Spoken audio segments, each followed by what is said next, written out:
श्री गणेशाय नमः। ओम नमः शिवाय। स्वागत है दोस्तों आपका अपने चैनल पर और मैं हूँ आचार्य दिव्या। आज हम बात करेंगे देवगुरु बृहस्पति के मेष राशि में गोचर की। ये गोचर कब हो रहा है और आपकी 12 राशियों पर क्या इसका प्रभाव रहेगा, इन सब बातों की चर्चा करेंगे। देखिए, देवगुरु बृहस्पति, जिन्हें देवताओं का गुरु भी कहा जाता है और वैदिक ज्योतिष में सबसे शुभ दृष्टि वाला ग्रह माना जाता है, तो 22 अप्रैल 2023 को प्रातः काल 3:33 पर अपनी स्वराशि मीन राशि को छोड़कर अपनी मित्र राशि मेष राशि में प्रवेश करेंगे देवगुरु। तो जब देवगुरु बृहस्पति मेष राशि में प्रवेश करेंगे उस समय वो अपनी अस्त अवस्था में रहेंगे, क्योंकि 28 मार्च से बृहस्पति मीन राशि में अस्त अवस्था में है और फिर 27 अप्रैल को सुबह 2:07 तक अस्त अवस्था से बाहर निकल आएंगे।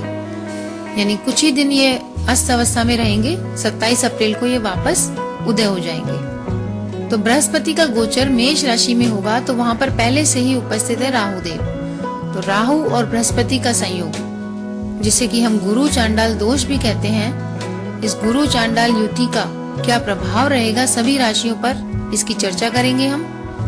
और देवगुरु बृहस्पति 4 सितंबर को शाम 4:58 पर वक्री अवस्था में भी आ जाएंगे और 2023 वर्ष के अंतिम दिन यानी 31 दिसंबर को सुबह 7:08 पर वक्री अवस्था से बाहर आएंगे। तो ये जो कुछ तारीखें हैं बृहस्पति देव के गोचर की और वक्री होने की, इनका बहुत ही महत्वपूर्ण प्रभाव पड़ेगा आप सबकी राशियों पर। और बृहस्पति देव का यह राशि परिवर्तन बहुत महत्वपूर्ण भी माना जाता है, क्योंकि देव गुरु जहाँ बैठते हैं और जहाँ ये अपनी दृष्टियां 5वीं, 7वीं और 9वीं डालते हैं, इन दृष्टियों में इनके अमृत के समान वर्षा होती है। कहते हैं देव गुरु जिन भावों पर अपनी दृष्टि डालते हैं उनकी वृद्धि करते हैं। ये एक वृद्धि कारक ग्रह है और बृहस्पति का मेष राशि में गोचर अलग अलग राशियों में जन्मे लोगों पर अलग अलग रूप से प्रभाव दिखाएगा। अब बात करते हैं मिथुन राशि वालों के लिए ये गोचर किस तरह का फलादेश लाया है। तो मिथुन राशि वालों, बृहस्पति देव आपके लिए 7वें और 10वें भाव के स्वामी बनते हैं। तो बृहस्पति महाराज आपकी मिथुन राशि से 11वें भाव में गोचर करेंगे। हालांकि 11वें भाव में गुरु और राहु का गोचर आपके लिए काफी लाभदायक सिद्ध होगा। आपकी आर्थिक स्थिति के लिए, पैसे के धन के लिहाज से भी आपको काफी फायदा होगा। हालांकि प्रयास आपको बहुत करने पड़ेंगे अक्टूबर तक, लेकिन अगर आप मेहनत करेंगे तो आपका फाइनेंशियल गेन काफी अच्छा होगा। वर्किंग प्लेस में आपको अद्भुत सफलता, जिसे कहते हैं शानदार सफलता मिलेगी। शुरुआत में अप्रैल से अगस्त तक इस गोचर के प्रभाव से आपको किसी अपने सीनियर से झगड़ा करने से बचना चाहिए, नहीं तो वो आपके लिए थोड़ी बड़ी परेशानी खड़ी कर सकते हैं। तो इस मामले में आप सावधानी रखिए। जहां आप काम करते हैं वर्किंग प्लेस पर, आपके सीनियर से मनमुटाव से बचिएगा। लेकिन उसके बाद आपकी चिंता की घड़ियां धीरे धीरे खत्म हो जाएंगी और अगर आपका कोई लव अफेयर है तो उसमें प्रगाढ़ता आएगी, मजबूती आएगी। आपके प्रियतम से आपके संबंध अच्छे होंगे, आप प्रेम विवाह की ओर अग्रसर हो सकते हैं और आपकी मैरिटल लाइफ में भी अगर प्रॉब्लम्स चल रही थी तो वो भी कम होंगी। आप एक दूसरे के प्रति आकर्षित होंगे, यानी आपके रिश्ते को एक नया जीवन मिलेगा। आप अपने रिश्ते की अहमियत समझेंगे और अपनी जिम्मेदारियों का सही तरीके से निर्वाह करेंगे। दूसरा ये कि आप अपने भाई बहनों की मदद करते हुए नजर आएंगे, क्योंकि गुरु चांडाल योग जो है आपके तीसरे भाव पर भी दृष्टि डाल रहा है और तीसरा भाव होता है ऑनलाइन काम का।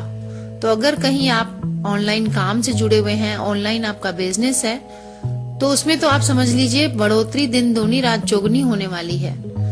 अगर आप किसी विदेशी कंपनी से जुड़ के काम करना चाहते हैं वो भी आपके लिए अच्छा है। अपने काम के सिलसिले में छोटी छोटी यात्राएं आपकी होंगी। भाई बहन आगे से आपकी मदद करेंगे और आपके संपर्क अगस्त के बाद किसी बड़े व्यक्ति से होंगे जो आपके लिए काफी बेनिफिशियल होंगे। और विद्यार्थी जो हैं, विद्यार्थी जीवन में रुकावट के बावजूद आपको धीरे धीरे आगे बढ़ने का मौका मिलेगा। और कोर्स अगर आप अपनी मनपसंद का लेना चाहते हैं तो आपको मई में यह मौका मिल जाएगा। और करियर और वर्क प्लेस की दृष्टि से देखें तो जहां आप काम करते हैं आपके प्रमोशन के जो चांसेस बनेंगे अक्टूबर के बाद बनेंगे। अक्टूबर तक आपको काफी मेहनत करनी है। जो लोग व्यापार करते हैं उनको व्यापार को आगे चलाने के लिए अगस्त तक मेहनत करनी है। अगस्त के बाद आपका ऑनलाइन अगर काम है, छोटी छोटी यात्राओं का काम है, ट्रेवल एजेंसी है आपकी, या आप वर्क फ्रॉम होम करते हैं, तो उसमें आपको काफी फायदा होने वाला है। विवाहित जो जातक हैं उनके दाम्पत्य जीवन में समस्याएं कम हो रही हैं। तो कुल मिला के बृहस्पति का ये गोचर है आपके लिए काफी लाभदायक रहने वाला है। लेकिन आपको बचना है अपनी मित्र मंडली से, क्योंकि आपके जो मित्र हैं वो आपको डिस्ट्रैक्ट कर सकते हैं। अगर आपको उनका फायदा लेना आता है तो यही मित्र आपको कहां से कहां पहुंचा देंगे, आप सोच भी नहीं सकते। अब आपको उपाय क्या करना है? देखिए, गुरुवार के दिन किसी गरीब बच्चे को आपको पढ़ने की कोई सामग्री दान करनी है, कोई पेन, पेंसिल, किताब, कॉपी, और मंदिर में आपको आटा, हल्दी, घी, चीनी, कच्चा सौदा जिसे कहते हैं, कच्ची सामग्री जिसे कहते हैं, वो आपको दान करनी है गुरुवार के दिन।